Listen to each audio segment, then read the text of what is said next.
So forming an opinion and reporting on financial statement. According to me, this is a very important standard. For a CA, practicing CA, this is a very important standard. Every practicing CA is going to make use of this standard whenever you give your audit reports. See, before I start with this standard, let me give you some background of how things will work. As we are doing our articleship, this is not a new thing for you, but you should still know it for your answers for exam. That there are two types of auditors generally in any audit firm or in any company, I would say rather. Companies normally hire these two auditors, internal auditors and external auditors. These are in general. Any audit, any company will always have either an internal auditor, external auditor. In fact, external auditors are always there. Now, internal auditors also need to be there because there are some criteria in the new Companies Act. There was a provision for internal auditors in the old company law also in the topic called as CARO. As we all know that CARO was a topic which you had studied in your IPCC. Luckily, this has been withdrawn from the May 15 attempt. Okay, so now you don't have to study CARO. But don't get happy. There are new provisions which have come in the company audits chapter, which will be a replacement of CARO. So there the provisions have increased more than what you were studying in IPCC. But then luckily you don't have to study CARO for the May 15 attempt. Do you know that who are internal and external auditors? How do you differentiate? And there's a difference, there's a thin line difference between them.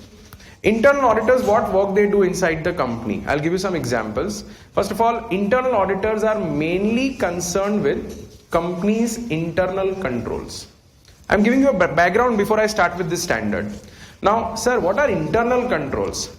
If you read textbooks on auditing, every textbook will give you a different definition on internal control. There are some authors who have just written books only on internal controls. Okay, but we don't have so much time to do PhD in auditing. So for us, how to understand internal controls, and it's a very firm definition. According to various textbooks, internal controls means any policy which is made by management. Internal controls are nothing but they are management policies. Every management may make certain policies on internal controls, and these policies cannot be only in the financial policy form, they can be in the non-financial form also. You see that there is a door on that door which you came in, and there is a lock also on that door. Now tell me, you can open the door even if there is no lock, but I don't want a person to enter in unless he takes my permission. What will I do as an insider of the company? I will lock the door. So by putting a lock on the door, see, door is also an internal control, but having a lock on the door is a strong internal control.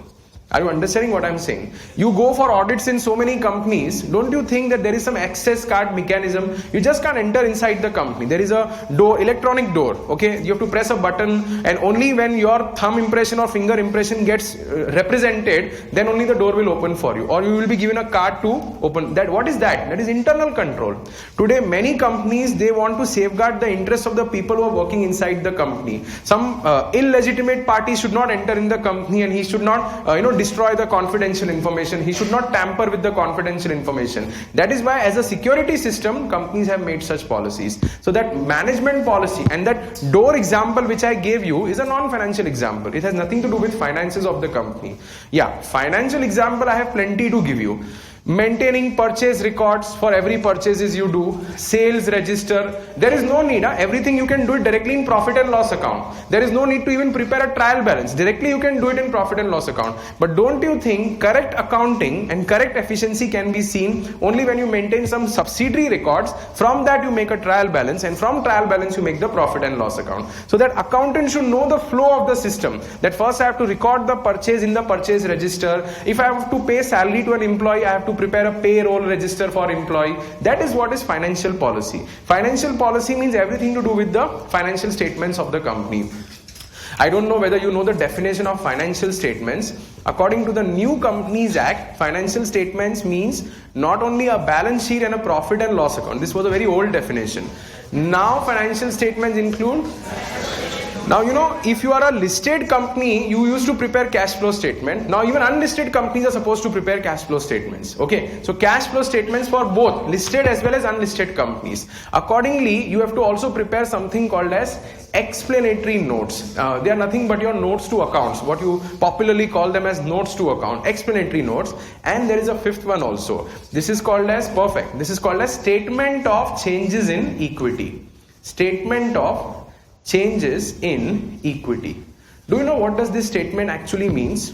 It actually means that whenever your equity capital gets affected, say you may forfeit some shares, you may reissue certain shares, you may buy back certain equity shares, okay, you may enter into a scheme of corporate restructuring where some company is taking over some of the equity stake from you, when you may give some shares to the promoter of the company. So whenever the equity share capital is undergoing some changes, you show it separately in a separate statement, which is called a statement of changes in equity. This is the fifth financial component of financial statement, which was not there in the old company law. This is a new component. And when an auditor checks balance sheet, he can't say that I will only check balance sheet and P&L, my job is done. He has to verify cash flow statement. He has to verify explanatory notes. In CPT, we have studied this point that whenever you change your accounting policy, you have to give a reason for such change in an explanatory notes to accounts. Have you understood or not? That is why we prepare explanatory notes. And of course, statement of changes in equity.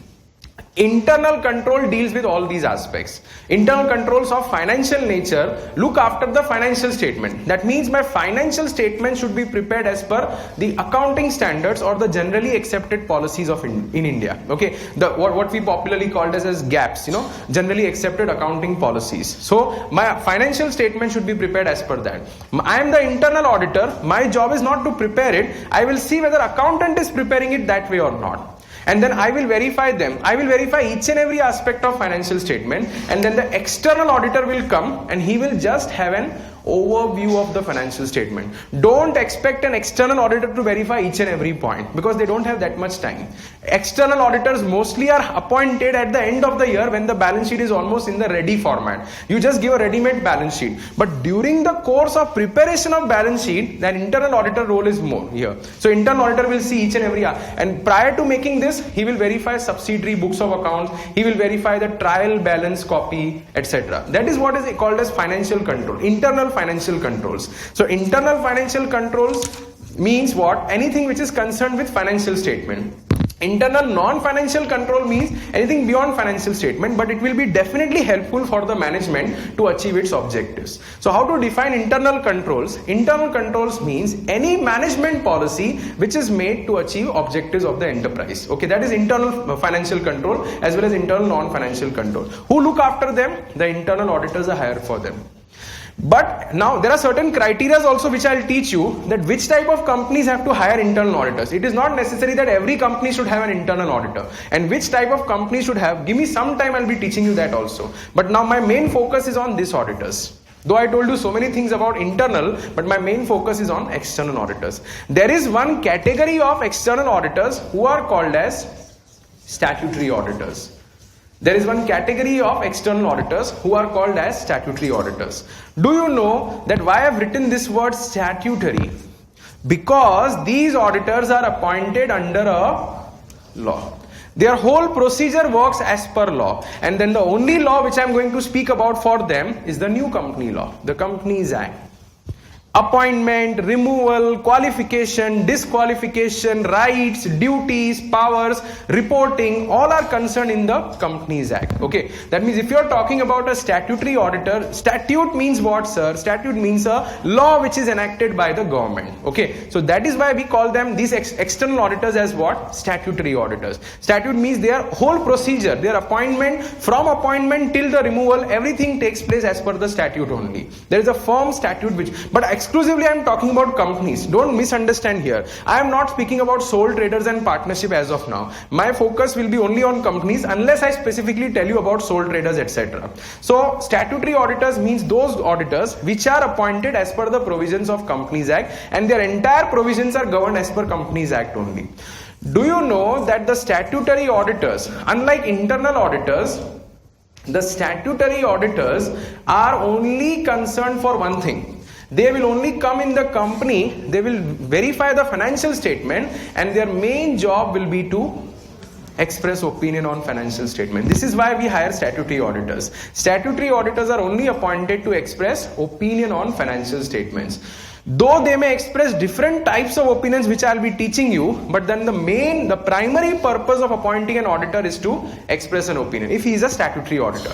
And sir, where will they express their opinion? They have to express their opinion in a separate document which is called as audit report. Okay, everything what you write about the company, you have to mention it in a separate document which is called as auditor's report. And it is the duty of the statutory auditor not only to make the auditor's report but even to sign it. The audit report will not have any validity unless it is signed by a statutory auditor. I will be teaching you how the audit report looks like, what opinion you can give in your audit report, etc. But first you should know that the primary responsibility of a statutory auditor is to express his opinion in a separate document which is called as auditor's report. This requirement, what I am telling you, is not only there in the Companies Act 2013, it was also there in the erstwhile Company Law 1956. Both the laws you read, you will find this requirement is always there. And it is also there in Auditing Standard 700. Now, when I am talking about opinion, see, as a stat auditor, you are a practicing CA now. Remember one thing, it is not necessary that if a person is an internal auditor, he must be a CA. Today, company secretaries are also appointed as internal auditors. Today, cost and management accountants are also appointed in the nature of internal auditors. Though they may be cost experts, but they are hired in the nature of what? I have seen some places, even lawyers, they have nothing to do, so they are acting as internal auditors. It happens, okay. But now, external auditor in the nature of statutory auditor must be a qualified chartered accountant only. And not only a chartered accountant, you should also possess a certificate of practice, COP, very important document, COP. This is the only document, or this is the only certificate which you have, which will give you attestation power. You can do attestation of financial statements of any company in India. Any, small, big, any company, one person company, you can do attestation only on the power of this COP. Though there is a requirement that you cannot sign more than 20 balance sheets of companies. Okay, that ceiling limit you have studied in IPCC. But barring that requirement, what I am trying to say, with the help of COP only you can do the attestation, not otherwise. Not only financial statements, you can do attestation of any legal paper also, which a CA is justified to do. So that COP is that type of CA is called as a practicing CA, PCA. There's a proper name given to it. Such type of CAs are called as what? Practicing CAs. They are called as practicing chartered accountants. So a statutory auditor is a CA holding COP, and do you know, in a company, the members of the company appoint statutory auditors. Who appoint statutory auditors? The members of the company appoint statutory auditors. So what do you mean by members? See, there are different forms of members. In fact, I will tell you, anybody can become a member in a company. It's not necessary that only if you are a shareholder, you are a member of a company. There are several ways of becoming members. But then I'll be going inside the Companies Act. As of now, I'm telling you, here member means a shareholder. If a shareholder is appointing an auditor, he will pass a resolution. Okay, he will pass a resolution in the shareholders' meetings, which are popularly called as general meetings of shareholders. In a general meeting, you will appoint the statutory auditors, and these auditors are just going to act as a representative for shareholders. I'm telling you, every shareholder cannot go inside the company and see what the companies are doing with their funds. Always in the balance sheet, we write shareholders' funds. But who's taking care of the shareholders' fund? Nobody knows. So a statutory auditor is going to go and verify this. He is going to go and see. He's going to act as a representative for shareholders. He's going to go and see what the company is doing with their funds. Are they invested in profitable projects, or are they invested in a loss-making project? What are the returns passed on to the shareholders, or the directors are making their own personal gains there inside the company? All this point will be looked after by the statutory auditor. So the key person in charge of the company is always when you are doing your articleship, if your principal is a statutory auditor of the company, just see how much respect they give you. As an article also you will get respect. Though you are not a statutory auditor, your principal is a statutory auditor. They'll tell you, sir, please come in, you want coffee, should I order some food for you? And if you are representing an internal auditor, they will not even ask you anything. Go and sit there. That is what is the respect. And that respect comes only with this thing. COP. Everyone is, banks are not concerned with companies. They are concerned whether a CA has signed that balance sheet or not. If the CA has signed, only then a bank is going to sanction loan for that company. So that COP is going to matter for everyone. Your principal has a COP, that is why you are respected. Though you are not still having a COP with you. But see the power of that COP. It's called as brand power. COP is a brand. It's a brand for everyone. And there are not even 225,000 chartered accountants in India who have this COP. Have you understood or not? That means if you want COP, you should be amongst very few people in India having this COP. As of now, the current practicing number of CAs is not even touching this number. And do you know that in India, currently there are 11 lakh companies. And how many practicing CAs are there? 225,000. This is a recent data I'm telling you. See, every month we get a members newsletter at home. Just like you get a student's newsletter, we get a CA newsletter. It is written there. Now, there are currently 6,38,000 listed companies only. You understand the difference between listed and unlisted? Total companies are 11 lakh. This is the data available as on 2013 Companies Act. When the Companies Act 1956 had come, in 1956, that time there were only 31,000 companies. And see the number of companies now in India. But to compete with this number, we don't even have adequate chartered accountants. That means you say that every chartered accountant will at least have 3 company audits with him. Minimum, he should have. If he is a practicing chartered accountant. That is how the number is calculated. So that is why this COP has a good power in it. These 3 companies are like beggars in front. Even if Mukesh Ambani wants to, take a bank loan, he will come to a CA only for signature. He is not a CA himself. Have you understood or not? That richest person is also going to come for this signature with a person who is having COP. So these type of auditors are called as which auditors? Statutory auditors. Now, I'll tell you one more point here. That these statutory auditors, they have to verify the financial statement. I've already told you what is financial statement.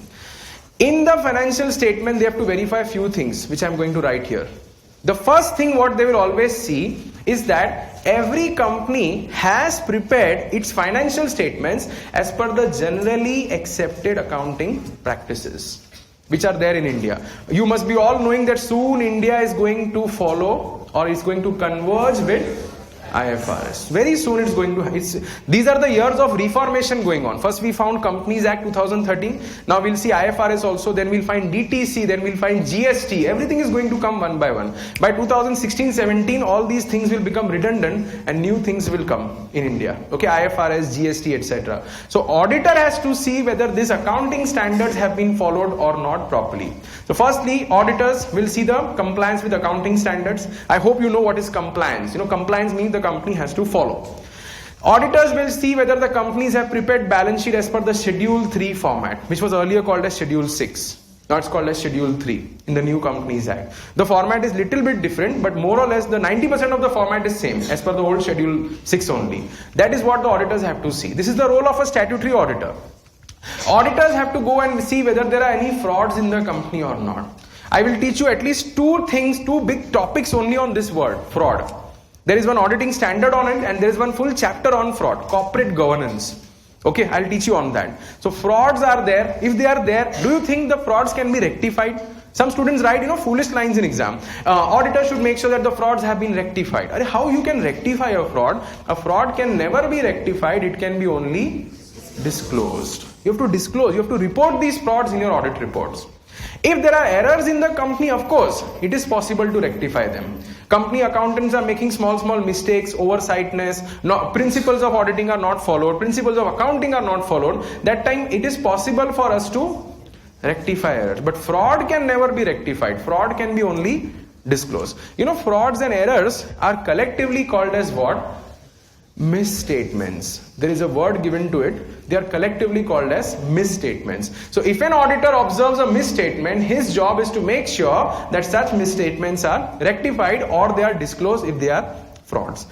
I don't know whether you have heard about this word. It is called as written representations.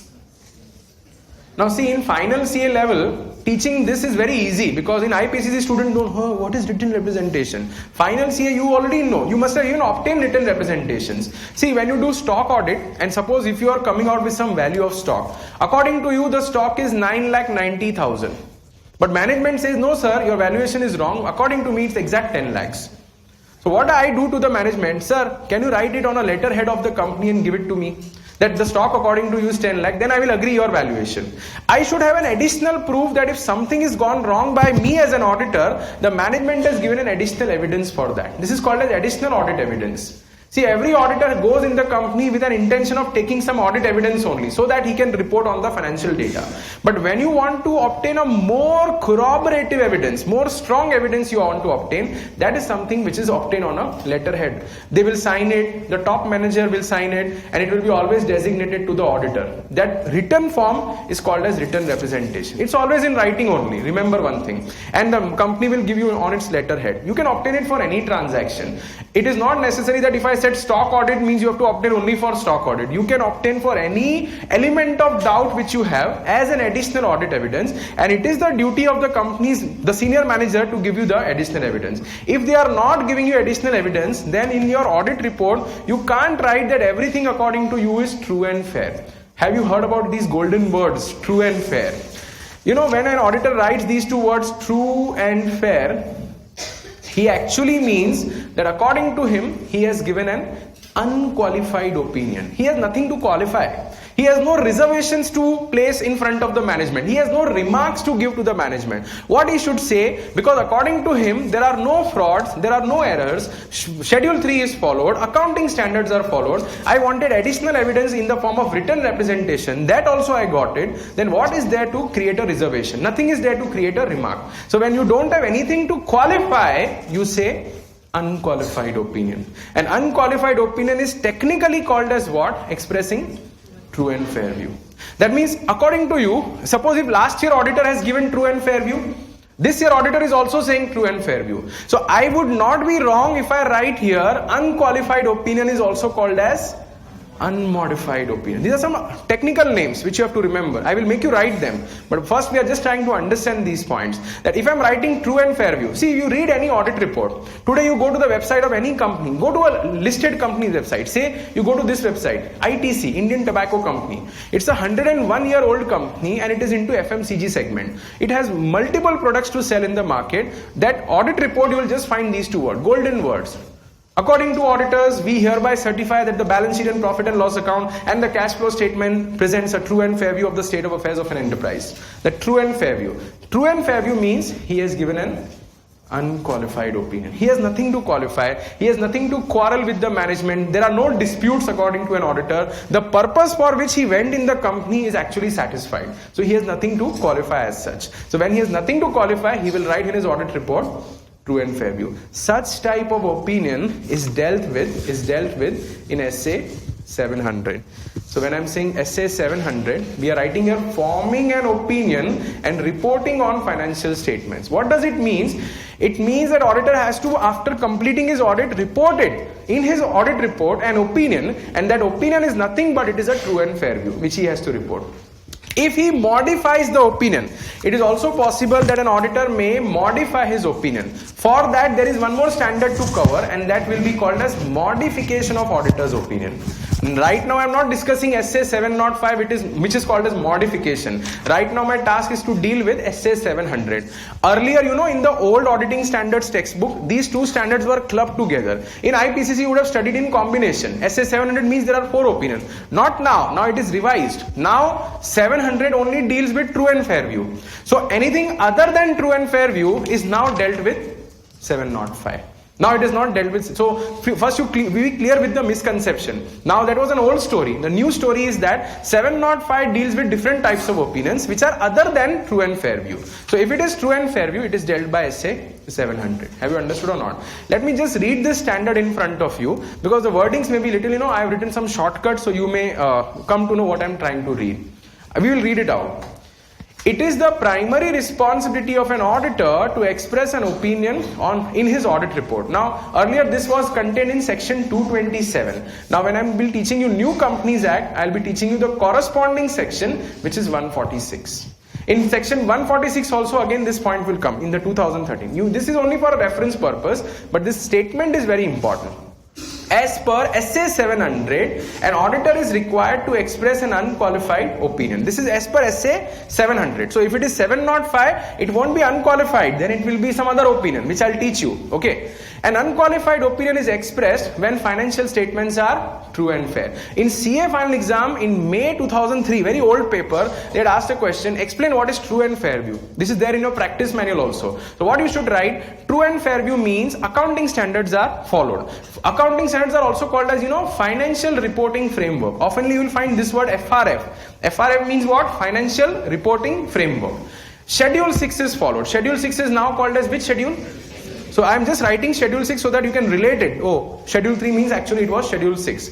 Information is provided by the management. Now management can give you information in the form of audit evidence or AE audit evidence, written representation. I already told you, anything where you want more corroborative evidence, you can seek for a written representation. And according to an auditor, there are no material misstatements. What do you mean by misstatements?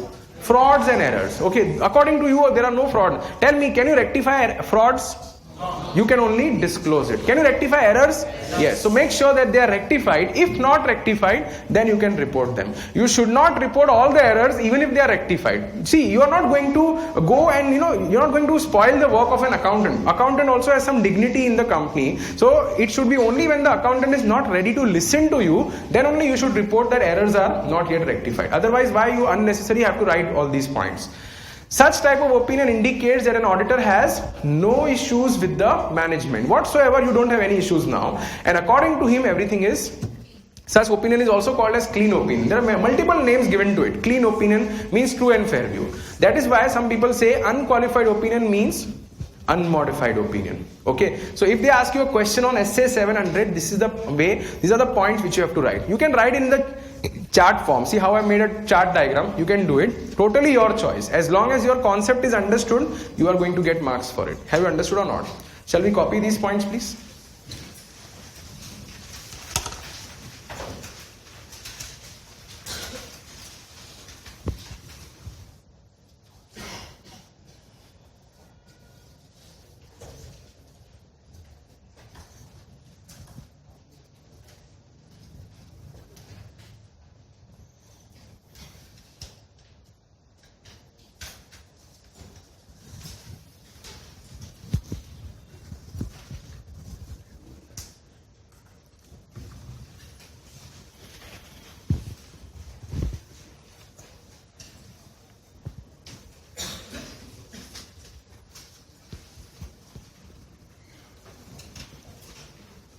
Tell me, have you finished copying?